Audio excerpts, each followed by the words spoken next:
خطبہ 139۔ اے لوگو، اگر تمہیں اپنے کسی بھائی کی دینداری کی پختگی اور طور طریقوں کی درستگی کا علم ہو تو پھر اس کے بارے میں افواہی باتوں پر کان نہ دھرو۔ دیکھو، کبھی تیر چلانے والا تیر چلاتا ہے اور اتفاق سے تیر خطا کر جاتا ہے، اور بات ذرا میں ادھر سے ادھر ہو جاتی ہے، اور جو غلط بات ہوگی وہ خود ہی نیست و نابود ہو جائے گی۔ اللہ ہر چیز کا سننے والا اور ہر شے کی خبر رکھنے والا ہے۔ معلوم ہونا چاہیے کہ سچ اور جھوٹ میں صرف 4 انگلیوں کا فاصلہ ہے۔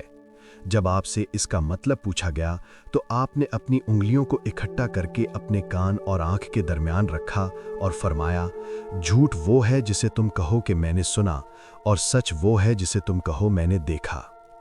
خطبہ 140۔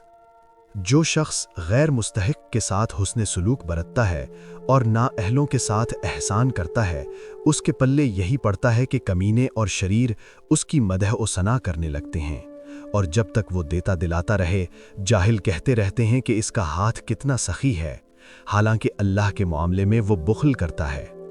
چاہیے تو یہ کہ اللہ نے جسے مال دیا ہے وہ اس سے عزیزوں کے ساتھ اچھا سلوک کرے، خوش اسلوبی سے مہمان نوازی کرے، قیدیوں اور خستہ حال اسیروں کو آزاد کرائے، محتاجوں اور قرض داروں کو دے، اور ثواب کی خواہش میں حقوق کی ادائیگی اور مختلف زحمتوں کو اپنے نفس پر برداشت کرے، اس لیے کہ ان خصائل و عادات سے آراستہ ہونا دنیا کی بزرگیوں سے شرفیاب ہونا اور آخرت کی فضیلتوں کو پا لینا ہے، انشاءاللہ۔